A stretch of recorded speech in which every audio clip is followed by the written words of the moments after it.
이 시간 하나님이 우리에게 주시는 말씀은 사무엘상 17장입니다. 31절에서 40절 사이의 말씀입니다. 사무엘상 17장입니다.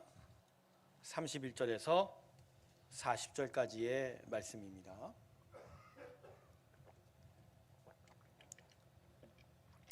자, 찾으셨으면 제가 읽겠습니다. 어떤 사람이 다윗이 한 말을 듣고 그것을 사울에게 전하였으므로 사울이 다윗을 부른지라. 다윗이 사울에게 말하되 그로 말미암아 사람이 낙담하지 말 것이라. 주의 종이 가서 저 블레셋 사람과 싸우리다 하니 사울이 다윗에게 이르되 내가 가서 저 블레셋 사람과 싸울 수 없으리니 너는 소년이요 그는 어려서부터 용사임이니라. 다윗이 사울에게 말하되 주의 종이 아버지의 양을 지킬 때 사자와 곰이 와서 양떼에서 새끼를 물어가면 내가 따라가서 그것을 치고 그 입에서 새끼를 건져내었고 그것이 일어나 나를 해하고자 하면 내가 그 수염을 잡고 그것을 쳐 죽였나이다. 주의 종이 사자와 곰도 쳤은즉 살아계시는 하나님의 군대를 모욕한 이 할례받지 않은 블레셋 사람이리이까 그가 그 짐승의 하나와 같이 되리이다. 또 다윗이 이르되 여호와께서 나를 사자의 발톱과 곰의 발톱에서 건져내셨은즉 나를 이 블레셋 사람의 손에서도 건져내시리이다. 사울이 다윗에게 이르되 가라 여호와께서 너와 함께 계시기를 원하노라. 이에 사울이 자기 군복을 다윗에게 입히고 노투구를 그의 머리에 씌우고 또 그에게 갑옷을 입히매 다윗이 칼을 군복 위에 차고는 익숙하지 못하므로 시험적으로 걸어보다가 사울에게 말하되 익숙하지 못하니 이것을 입고 가지 못하겠나이다 하고 곧 벗고 손에 막대기를 가지고 시내에서 매끄러운 돌 5을 골라서 자기 목자의 제구 곧 주머니에 넣고 손에 물매를 가지고 블레셋 사람에게로 나아가니라. 할렐루야. 우리 하나님께 영광의 박수 올려드리겠습니다. 아멘. 예수님이 우리의 예배의 이유입니다. 할렐루야. 우리는 예수의 이름으로 또 예수님을 통해서 하나님께 예배하며 하나님께 온전히 경배하고 있습니다. 오늘도 예수님께로 집중하기를 원합니다. 예수님이 여러분에게 큰 생명 될 줄로 믿습니다. 태풍이 올라온다죠? 벌써부터 바람이 불고 그러는 거 보니까 지난 수해와 같이 큰 피해가 안 났으면 하는 게 우리의 바람입니다. 나라와 민족을 위해서 오늘은 좀 기도했으면 좋겠습니다. 한국이란 나라 하나님께서 그것을 정말 잘 사용하셔서 이 땅이 또 이 민족이 온 세상에 하나님의 복음의 일들이 나타나기를 소망합니다. 그것을 위해서 우리가 나라와 민족을 위해 기도하고 이번 태풍으로 큰 피해를 당치 아니하도록 하나님 역사하시고 그 방향을 돌려달라고 오늘 이 시간 우리 다 같이 기도했으면 좋겠습니다. 우리 함께 기도하겠습니다. 하나님, 이 대한민국을 주의 손에 올려드립니다. 하나님의 사용하시는 물맷돌 되게 하여 주셔서 하나님의 복음과 교회와 성도들이 온전히 주의 영광을 드릴 수 있는 귀한 나라 되게 하시고 또한 이 땅에 정직하고 성실하며 하나님께 영광을 드리는 그 거룩한 나라가 되게 하여 주시옵소서. 하나님, 태풍이 올라오고 있습니다.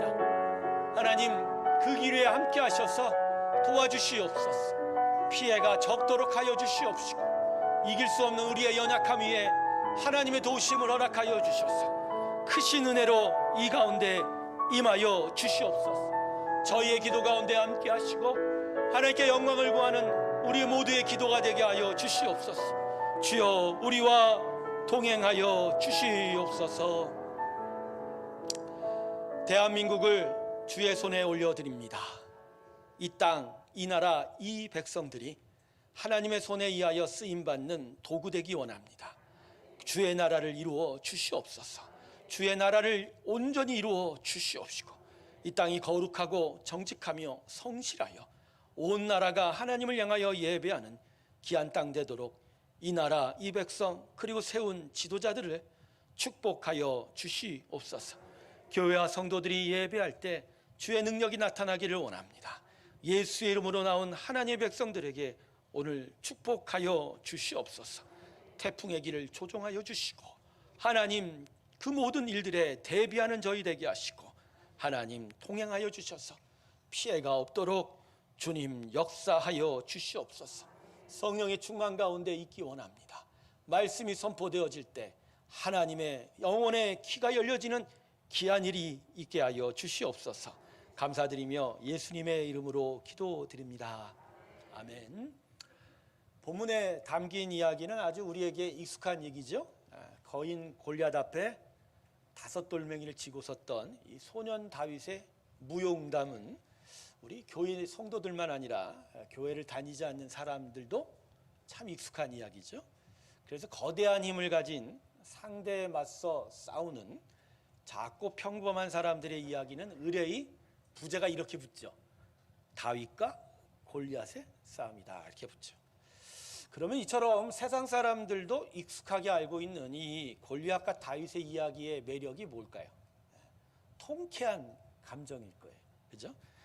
거대한 적을 작은 힘으로 쓰러뜨린 것에 대한 자신들의 감정이 이 이야기에 이입이 되어 있는 거죠. 세상에 많은 사람들은요, 작고 평범한 일생을 살아갑니다. 그러다 보니 이 험난한 땅에서 소수의 거인들의 힘자랑으로 인하여 손해를 보는 일이 아주 허다하죠.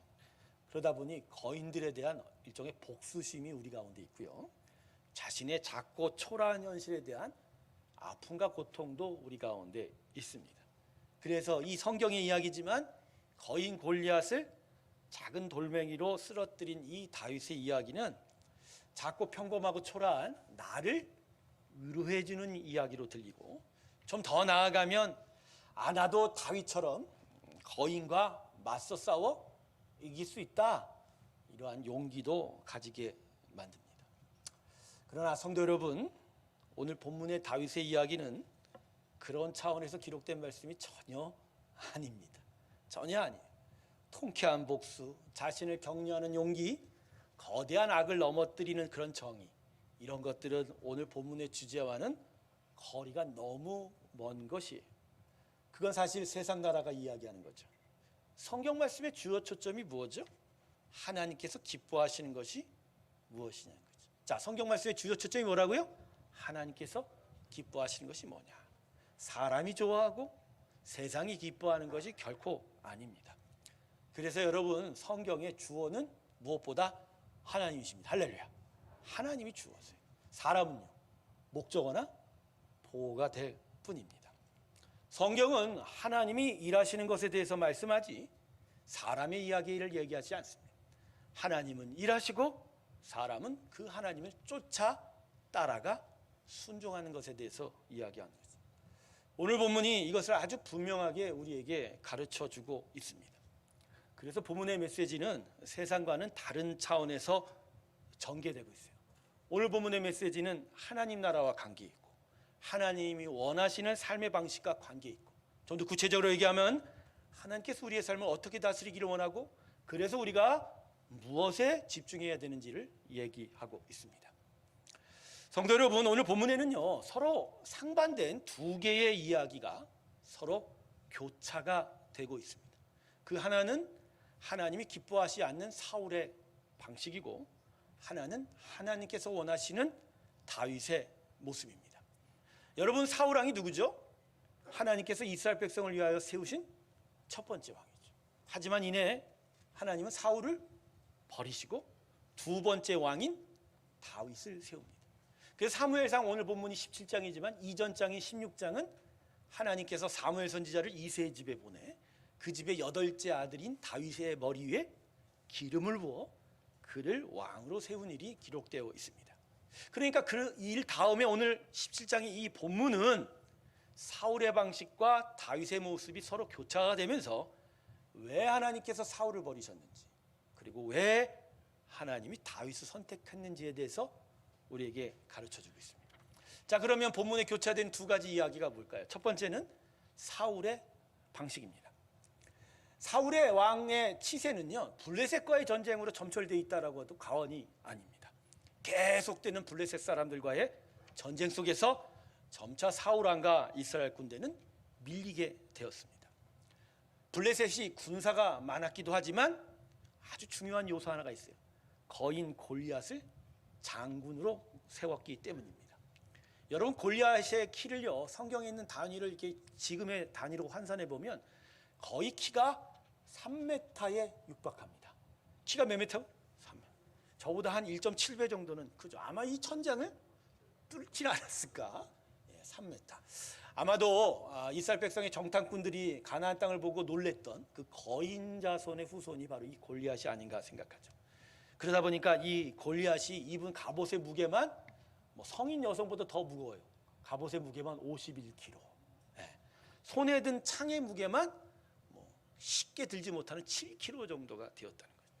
그러니까 얼마나 거인이자 힘이 센 장사였을 거예요. 누구라도 골리앗의 엄청난 힘을 당해낼 자가 없었을 겁니다. 그러다 보니 이 거대한 거인이 전쟁터에 나타나기만 하면 이스라엘 백성은 초장부터 싸워보지도 않고 기가 눌리는 거죠. 사기가 처음부터 싸우고 싶은 마음이 사라졌을 거예요. 그러다 보니 블레셋과의 전쟁은 이스라엘 백성이 계속 밀리는 형편이었습니다. 그러다 보니 사울 왕이 아주 특별한 방식을 선택합니다. 그게 뭐냐면 골리앗을 상대로 이기는 자에게 아주 큰 상을 내리는 겁니다. 자, 오늘 본문 전에 절인 사무엘상 17장 25절에 이렇게 기록되어 있습니다. 자, 제가 들으세요. 그냥 그를 죽이는 사람은 왕이 많은 재물로 부하게 하고 그의 딸을 그에게 주고 그 아버지의 집을 이스라엘 중에서 세금을 면제하게 하리라. 자, 그냥 겉으로만 들어도 엄청난 상인 것 같죠? 이스라엘 군사들이 대부분은 농부였습니다. 또 목동이요. 자기의 생업에 임하다 전쟁이 나면 강제적으로 끌려나온 군사였다는 거죠. 자, 그렇게 작고 평범한 자들이 골리앗을 이기기만 하면 거대한 부를 누릴 수 있는 거예요. 거대한 재물을 준다 하였고, 심지어 왕의 뭐가 되죠? 사위가 되고 왕의 친인척이 되는 거예요. 그리고 그 아버지의 집은 세금을 면한다니, 면세받는 거예요. 요새 여러분 세금 때문에 고통당하시죠? 세금 없이 벌어들이는 돈 다 얻을 수 있어요. 이거 진짜 큰 상이죠. 거인 골리앗을 이기면 거인과 같은 삶을 살 수 있다라고는 아주 진짜 달콤한 큰 상이죠. 사울 왕이 사용한 이 방식은 어쩌면 큰 효과를 발휘할 수도 있었을 것입니다. 물론 거인을 쓰러뜨리는 게 그렇게 쉬운 일은 아니지만 사실 골리앗도 노봇이 아니라 뭐죠? 사람이니까. 혹시 모르죠. 생명을 걸고 필사의 힘을 기울여서 싸우면 누가 알아요? 골리앗이 쓰러질지도 모르는 거죠. 하지만 쓰러진 것의 대가는 너무 큰 거죠. 왕의 사위가 되고 거대한 부를 이루고 거인 골리앗 대신 자신이 거인이 될 수 있는 기회가 오니 말입니다. 근데 이에 반해 다윗의 모습은 좀 다릅니다. 오늘 두 번째 이야기 다윗의 모습은 이렇습니다. 사실 소년 다윗이 거인 골리앗 앞에 선 것은 다른 것이 아니에요. 사울 왕이 내어건 큰 상을 바라보고 그가 막 미친 듯이 돌격한 그런 일이 아닙니다. 다윗은 그렇게 어리석지는 않습니다. 자기 힘만 믿고 골리앗을 이길 수 있다고 생각하지도 아니었습니다. 다윗이 골리앗 앞에 선 이유는 딱 하나였어요. 하나님 때문이었습니다. 여러분, 다윗이 이 전쟁터에 온 배경이 뭔지 아세요? 이 전쟁터에 자신의 첫째 형, 둘째 형, 셋째 형이 전쟁터에 참가했습니다. 이새의 집에서 그나마 좀 크다고 생각하는 아이를 강제로 징집을 한 거죠. 그러니 큰 놈 3명을 전쟁터에 보낸 아버지가 얼마나 마음이 불편할까요? 아버지 이새는 다윗에게 먹을 것을 좀 쌓아보내서 가서 네 형들 죽었냐 살았는지 안부 좀 살펴보라. 그래서 다윗이 그 먹을 것을 들고 이 전쟁터를 찾아온 거예요. 근데 전쟁터에 도착한 다윗이 회개망측한 소리를 귀로 듣게 됩니다. 그게 뭐냐면 저 전쟁터 앞에서 이스라엘 백성을 향해서 고래고래 소리치는 거인 골리앗의 입에서 아주 듣기 진짜 싫은 회개망측한 말이 나오고 있었던 거죠. 거인이 서서 이렇게 얘기합니다. 싸움에서 이기지도 못하는 하나님 무슨 신이냐. 제가 여러분에게 지금 아주 점잖게 얘기했지만 실상은 진짜 흉측한 욕을 마구마구 해댔을 것입니다. 그저 잠깐 뭐 얘기하면 18이 나올 수도 있었던 그런 얘기죠. 절 보고 얘기하지 마세요. 현실은 너무나 힘듭니다. 그런데 이 회개한 소리를 듣게 된 다윗이 더 마음 아픈 일이 있었던 거예요. 고래고래 하나님을 모욕하고 조롱하던 하나님 앞에서 그 앞에 이스라엘 백성들이 감히 그 앞에 나가서 저 거인 보고 막 소리를 지르며 대항하는 사람이 한 사람도 없었다. 거인의 소리 지름 앞에 두려움을 가진 채 구석에 박혀서 서로에게 중얼중얼 속삭이기만 했지, 골리앗 앞에 서서 골리앗의 말에 반박하는 이스라엘 사람 한 사람도 없었다는 거.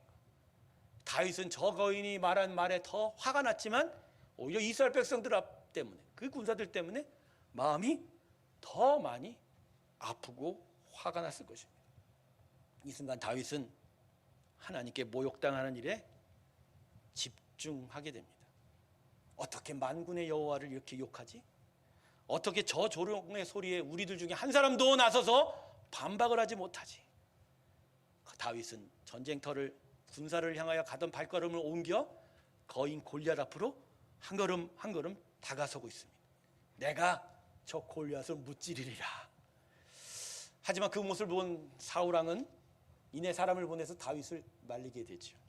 사울이 볼 때 무모한 일 같습니다. 골리앗과 저 거인 골리앗을 싸우러 나서는 다윗이 너무나도 초라해 보이고 빈약해 보이고 작아 보였기 때문입니다. 그러자 그 말리던 다윗에게 다윗을 말리던 사울왕에게 다윗이 오늘 본문 이렇게 말합니다. 본문 36절과 37절 말씀, 우리 오늘 한 목소리로 같이 한번 읽습니다. 시작.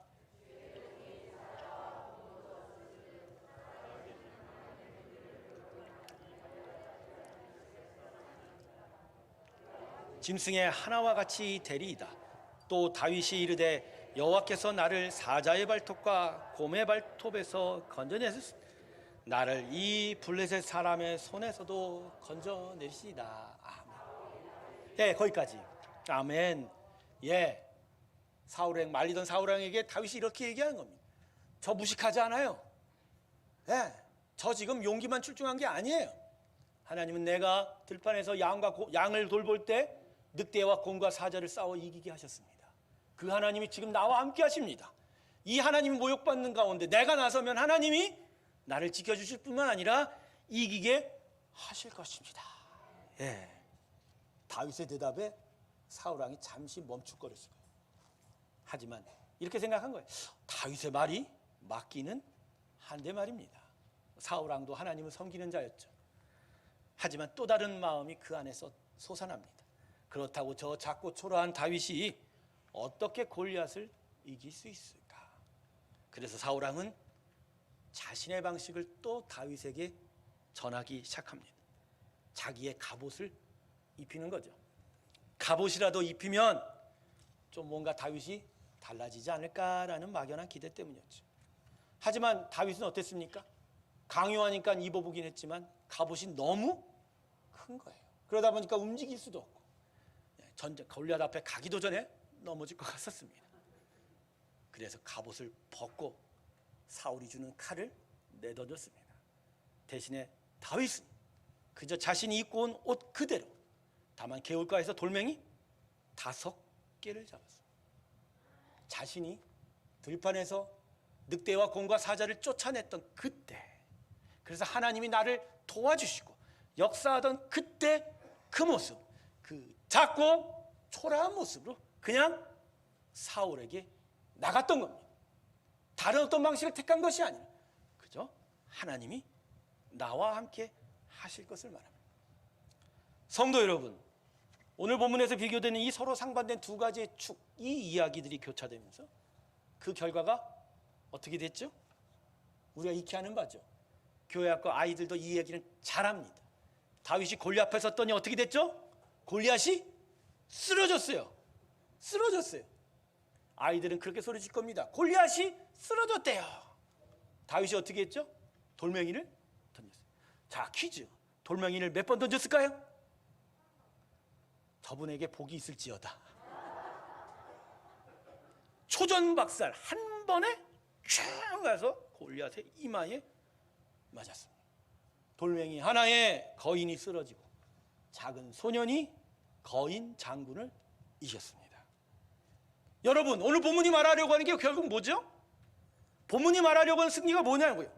소년이 이기고 거인이 쓰러지는 겁니까? 아니에요, 여러분. 사울왕이 택했던 방식, 수단과 방법을 가지고 사용하려던 모습이 진 거예요. 다윗이 사용한 방식, 그저 하나님을 믿고 자신의 작고 초라한 모습이라도 그 앞에 섰을 때 하나님이 이기신 겁니다. 할렐루야. 네, 사람의 방식이 아니라 사람 안에 믿음이 역사한 겁니다. 믿음이 이긴 거예요. 하나님께서 사울왕을 버리신 이유가 뭘까요? 하나님께서 사울을 왕으로 삼은 이유는 사울에게 있지 않아요. 사울은 처음에 왕으로 선택될 때 겸손한 자였어요. 사람들 앞에 뛰기 싫어서 뒤에서 숨는 자였어요. 바로 그 모습에 하나님이 집중한 거예요. 그의 용모는 아주 준수했다고 얘기하죠. 하나님은 외모를 보지 않으셔요. 그의 능력을 보지 않으세요. 사울이 자신의 능력으로 하나님의 나라를 통치할 것에 대해 관심을 두지 않았어요.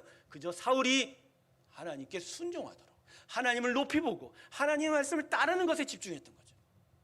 그래서 사울을 왕으로 삼았어요. 그래서 사울이 그 마음으로 하나님 앞에 섰더니 블레셋 백성을 하나님께서 계속 물리쳐 주셨어요. 그런데 승리가 거듭되면 거듭될수록 사울이 변해가는 거예요. 하나님을 따라 하나님의 방식을 택한 것이 아니라 이제 자기의 방식을 택합니다. 자기가 이기고 자기가 위대해지고, 그리고 제일 중요한 건 자기가 거인이 되려고 한 거예요. 그러다 보니 하나님의 방식을 버립니다. 하나님께로 대한 믿음과 순종을 버리는 거예요. 이것이 분명하게 드러난 것이 사무엘 선지자가 도착하기 전에 번제를 드립니다. 여러분, 하나님이 사울왕이 사무엘 선지자가 도착하기 전에 제사 드렸다고 화내셨을까요? 여러분, 우리 하나님은 쫓아하지 않습니다. 작지 않아요. 규칙 한번 어겼다고 하나님이 뭐라고 하실까요? 성경 곳곳을 보면 규칙을 어긴 믿음의 사람들 무지무지 많아요. 하나님은 외모가 아니라 중심을 보십니다. 왜 사울왕이 번제를 혼자 먼저 드린 것에 대해서 화가 나셨을까요? 바로 하나님께 대한 예배가 수단이 되었기 때문인 거예요. 자신이 거인이 되고자 하는 수단이었던 거예요. 빨리 제사를 드려. 그래서 하나님이 인정해 주면 그 하나님이 우리의 전쟁에 개입하셔서 이겨 주시리라. 하나님이 주인이 아니에요. 누가 주인이에요? 사울이 주인이에요. 이스라엘이 주인이에요. 믿음과 순종이 아니라 자신의 업적이에요. 자신의 방식이에요. 이 전쟁을 통해서 만일 그들이 이긴다면 자기가 거인이 되는 거죠. 하나님은 그게 싫으셨어요. 하나님이 찾았던 건 그게 아니었습니다. 당신의 백성의 예배였어요. 온전한 순종이었어요. 하나님을 향한 영광이었어요. 거기에 하나님은 영광을 드러내실 것이고 모든 이로부터 예배를 받으실 것입니다. 할렐루야. 그래서 사무엘 선지자가 이런 사울의 모습을 가리켜 이렇게 말했대죠. 순종이 제사보다 낫고, 그 다음이 더 중요합니다. 듣는 것이 순양의 기름보다 낫다. 여러분, 반면에 하나님이 다윗을 사랑하신 이유가 뭐죠? 그는 엄청난 실수와 허물이 많습니다. 사울왕보다도 그 수를 헤아리면 배나 넘어요. 그런데도 다윗은 죽을 때까지, 하나님께 갈 때까지 하나님을 향한 믿음과 순종을 버리지 않았어요. 다윗은 그저 자기가 경험했던 하나님의 임재, 그 능력을 그대로 따르려고 했어요. 그래서 갑옷을 안 입은 거예요. 창을 안 찬 거예요. 칼을 안 잡은 거예요. 그저 작고 초라하지만 하나님이 자기와 함께 하셨던 그때, 그걸 기억한 거예요. 하나님이 나와 함께 하시리라. 할렐루야. 수단과 방법과 여러 도구들이 필요한 게 아니에요. 하나님을 믿었던 거예요. 하나님을 예배했던 거죠. 다윗에게는 사람이 사용한 그 방식보다 더 중요한 것이 있었던 거죠. 하나님을 온전히 믿은 겁니다. 할렐루야. 하나님이 하실 것이니까, 하나님이 이겨주셔야 되니까, 하나님이 하셔야 이길 것이니까. 다윗은 그래서 사울과 같이 자기가 이겨서 자기가 거인이 되는 방식을 택하지 않습니다. 다윗은 하나님이 이기시고 비록 자기는 작고 초라해도 하나님의 승리 안에 머물기를 원하셨다. 여러분, 다윗이 암만 돌을 잘 던진다고 해도 돌 한 번 던졌다고 골리앗이 쓰러질 수 있을까요? 다윗이 어릴 때부터 개울가 가서 엄청나게 돌 던지기 연습을 했었을 것입니다. 왜 했을까요? 들판에 양을 보호해야 되는 저 멀리 늑대 곰이 오면 달려들기 전부터 어떻게 해요? 돌을 던져야 되죠. 잘 맞춰야 되죠. 근처라도 도달해야 되죠. 그러면 늑대와 곰이 쫓겨가니까. 그것뿐이에요. 근데 늑대가 죽지도 않고 곰이 그저 달아날 뿐이지 죽은 것도 아니에요. 다윗이 돌 한 방이 던졌다고 골리앗이 죽었을까요? No. 순진하십니다, 여러분. 그럼 어떻게 죽었을까요? 다윗은 조준을 잘했을 거예요. 그러나 그 돌이 골리앗의 이마에 닥치는 순간 하나님의 능력이 그 돌 가운데 임하여 그 머리에 뭐가 쳤죠? 벼락이 내린 겁니다.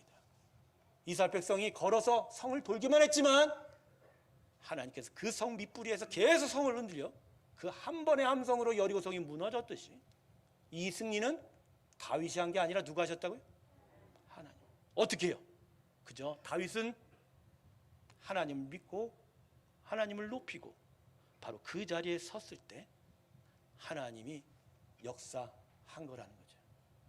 사랑하는 성도 여러분, 우리 하나님에게 중요한 건 믿는 자의 순종입니다. 사람이 사용하는 수단과 방식이 아니에요. 여러분, 하나님은 사람의 믿음과 순종을 통해서 승리하기를 원하세요. 왜 그런 줄 아세요? 그 승리 안에 당신의 영광이 드러나야 돼요. 당신이 예배받아야 돼요. 그것이 이 땅의 창조와 모든 일을 다스리는 게 원칙이에요. 그러나 그분의 영광과 그분의 승리는 그를 믿는 자에게 복이 될 것이고 그 백성에게 영광이 됩니다. 할렐루야. 하나님께서 그것을 위해서 믿는 자들에게, 당신의 백성들에게 찾는 건 수단과 방식이 아닙니다. 그들이 거인이 되는 게 아니에요. 그들 안에 뭐가 있어야 돼요? 믿음이 있어야 돼요. 예배가 있어야 한다. 구약을 보면 바로 이러한 일들이 거듭거듭 반복되는 이야기가 너무 많아요. 엘리의 두 아들이 있죠. 두 제사장. 그들이 어떻게 했죠? 전쟁터에서 승리하고 싶었어요. 그래서 거룩한 언약궤를 마음대로 옮겨다가 전쟁터에 배치합니다. 그들의 마음은 겉으로 볼 때 그래 하나님이 우리와 함께 하신다의 예배의 마음이었지만 그렇지 않았죠. 그들은 무엇이 되고 싶었어요? 예배가 아니라 거인이 되고 싶었어요. 이 언약궤를 사용해서라도 하나님을 사용해서라도 내가 승리하고 내가 이름이 높아지고 결국 이 엘리의 두 제사장은 어떻게 됐습니까? 전쟁터에서 죽었어요. 이스라엘 백성은 졌어요. 그리고 언약궤는 블레셋 백성에게 빼앗겼어요. 여러분 놀랍지 않나요? 하나님의 거룩한 임재를 상징하는 언약궤가 지금 누구의 손에 뺏겼어요? 이방 민족의 백성들에게 뺏겼어요. 그 이방 신전 안에 놓여졌다. 하나님이 진 것처럼 보일 수 있습니다. 여러분, 하나님은 그래요. 하나님은 언약궤가 관심이 없어요. 당신의 백성의 순종과 예배가 관심이 있어요.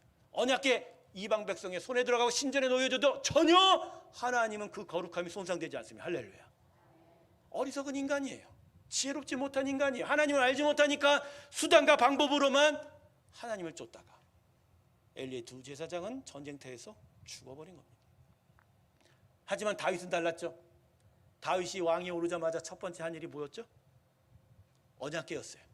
다른 일이 아닙니다. 다윗은 언약궤부터 되찾았어요. 하나님의 임재가 있었던 언약궤부터 되찾았어요. 그 언약궤를 되찾아 어디다 놨는지 아세요? 당시의 성막은 실로라는 곳에 있었어요.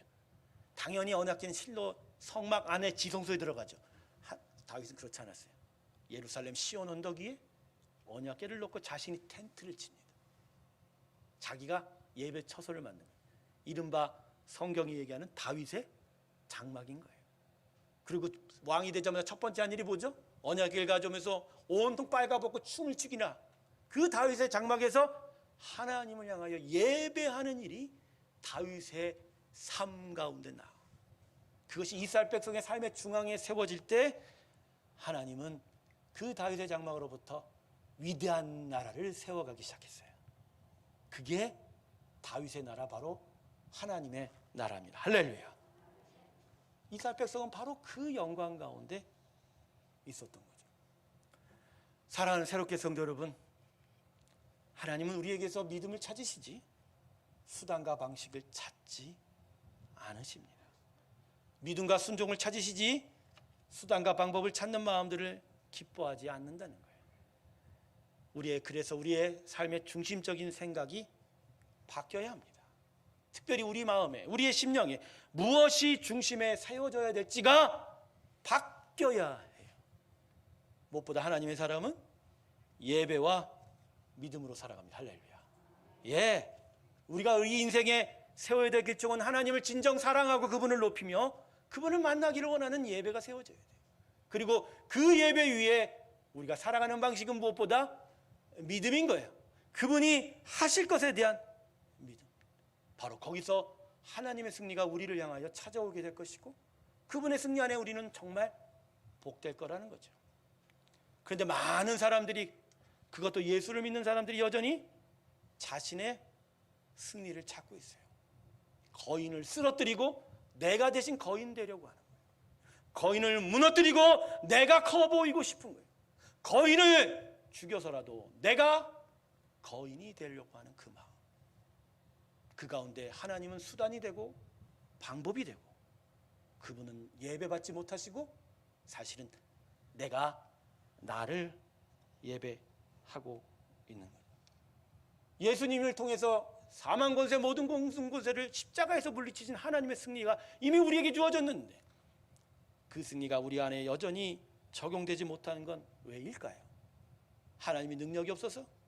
아니죠. 우리는 그 승리를 구하지 않기 때문입니다. 사랑하는 성도 여러분, 하나님의 백성은 예배함으로 하나님의 승리를 얻습니다. 할렐루야. 하나님을 온전히 높이면서 그분께 감사하고 그분께 예배할 때, 찬양을 드릴 때 그 안에서 하나님은 이겨주십니다. 그리고 그 이김 안에 내가 서 있을 때 그게 나에게 큰 복이 된다라는 거. 그게 바로 우리의 드려야 될 예배와 우리의 믿음 될 줄로 믿습니다. 저는 이제까지 담임 목사를 3번째 하고 있습니다. 그게 좋은 얘기인지 나쁜 얘기인지 난 모르겠어요. 그러나 그 길을 가는 동안 하나님이 나에게 허락한 방식은 딱 하나였어요. 이력서를 잘 만들고 많은 사람들한테 연락하고 그래서 그 모든 절차들을 거치는 동안 많은 나를 보여주는 방식으로는 하지 않았어요. 하나님은 제가 거인이 되는 걸 싫어하셨습니다. 저는 거인일 수 없어요. 저는 작고 초라한 사람으로 하나님 앞에 섰었어야 돼요. 그러나 그 작고 초라한 모습 속에 하나님은 저의 예배를 받아주신 거예요. 끊임없이 아내와 손을 붙잡고 계속하여 예배했던 일들이 모든 순간마다 있었습니다. 예배할 때도 어떤 것을 바라지 않았어요. 하나님, 그저 우리는 당신을 예배합니다. 하나님을 높입니다. 하나님이 원하시면 하시고 하나님이 원치 않으면 하지 마시고 하나님 뜻대로 하옵소서.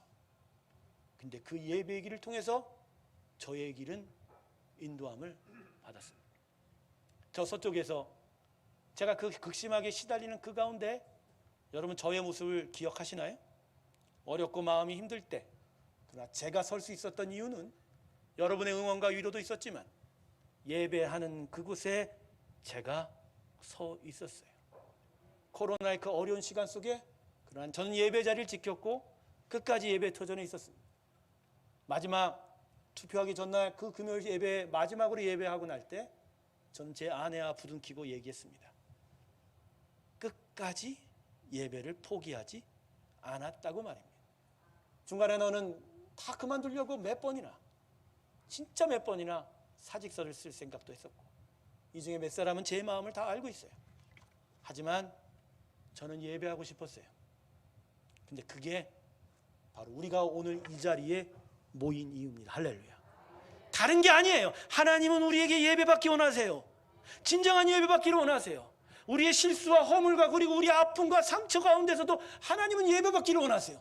왜? 하나님은 우리 안에서 승리하기 원하시기 때문에. 할렐루야. 작고 초라하고 평범한 우리이지만 우리 안에서 하나님이 큰 승리를 이루기를 원하세요. 우리의 예배를 통해서 말입니다. 우리가 예배할 때 하나님은 하늘의 문을 열어주실 것이고 우리가 하나님을 높일 때마다 하나님의 능력이 임할 것입니다. 세상이 왜 망합니까? 자신들의 방식으로 스스로 높다 하나 그러나 그 교만을 치시는 하나님의 능력 가운데 있기에 그들은 망하는 겁니다. 그러나 우리가 하나님 앞에 쓸 수 있는 방법은 그분이 원하는 대로 예배하고 겸손히 주를 높이는 것입니다. 거기서 하나님은 이기실 것입니다. 다시 한번 말씀드립니다. 누가 이겨요? 우리가 이기는 게 아니에요. 누가 이겨요? 하나님이 이깁니다. 그 하나님의 승리 안에 우리가 쓴다면 우리 진짜 복의 백성 됩니다. 할렐루야. 저는 새벽 예배를 열심히 다닙니다. 뭐 어떻게 나와야 되니까. 근데 이 새벽 예배에서 저 기도하는 것은 가장 중요한 건 그래요. 아픈 자, 어려운 자, 고3들을 위해서, 또 우리 권사님들을 위해서, 장로님들을 위해서 기도하죠. 딱 한 가지가 먼저입니다. 하나님 주 뜻대로 하시옵소서. 전 찬송가 그 찬송 좋아해요. 주의 뜻대로 하시옵소서. 하나님, 우리 뜻대로 하지 마세요. 하나님이 원하시는 대로 일으켜 세우세요. 하나님이 하시고 싶은 대로 하세요. 그게 복이고 그게 생명이고 그게 구원입니다. 다만 하나님은 좋으신 분임을 전 믿습니다. 하나님은 정말 은혜의 하나님을 제가 믿습니다. 이 백성, 이 교회를 불쌍히 여겨주시고 하나님의 긍휼한 은혜로 세우소서, 튼튼하게 하소서, 공급하여 주시옵소서. 하나님이 우리 교회와 성도들을 지금껏 그렇게 세워 오셨습니다. 할렐루야. 말씀을 정리할게요. 세상은 이 방식이 좋다, 저 정책이 더 낫다, 그 프로그램이 낫다, 그것에 대해서 집중합니다. 하지만 간과하는 것이 있어요. 그건 바로 그러한 모든 방식들을 수행할 사람의 문제는 후순위에 두는 거예요. 여러분, 그동안 우리가 알고 있는 게 뭐죠? 얼마나 많은 좋은 정책과 프로그램이 우리 가운데 있었는데요. 그런데 그 상황이 나아졌나요? 변하지 않는 것이 있기 때문입니다. 무엇이 안 변했어요? 바로 우리 사람이 문제입니다. 그래서 사람이 정답입니다. 그래서 사람부터 바꿔야 되고, 그래서 이 심령에서부터 예배와 믿음이 나타나야 합니다. 할렐루야. 하나님은 지금도 우리에게서 예배와 믿음을 찾으십니다. 어렵고 힘든 일이 있으신가요? 방식을 먼저 찾지 마세요. 무작정 하나님 앞에 나와 예배하세요. 머리를 숙이고, 하나님이여, 제가 왔습니다. 저를 도와주십시오. 하나님은 우리의 예배 가운데 역사하시고 일으켜 세워 주실 것입니다. 왜? 그분은 예배를 원하시기 때문이죠. 복잡한 문제에 꼬여 있나요? 그냥 예배하세요. 예배가 우리의 길입니다. 우리 모두가 하나님이 찾는 예배하는 자, 믿음의 사람이 되길 주님의 이름으로 축원합니다. 새롭게 성도들, 이제 예배 목숨 거십시다. 예배하는 자가 복이 있을지어다. 예배하는 자에게 하늘의 문이 열릴지어다. 기도하겠습니다. 아버지 하나님, 우리 안에 예배를 주시옵소서. 예배를 주시옵소서. 그 예배 위에 하나님의 큰 승리를 베풀어 주시옵소서.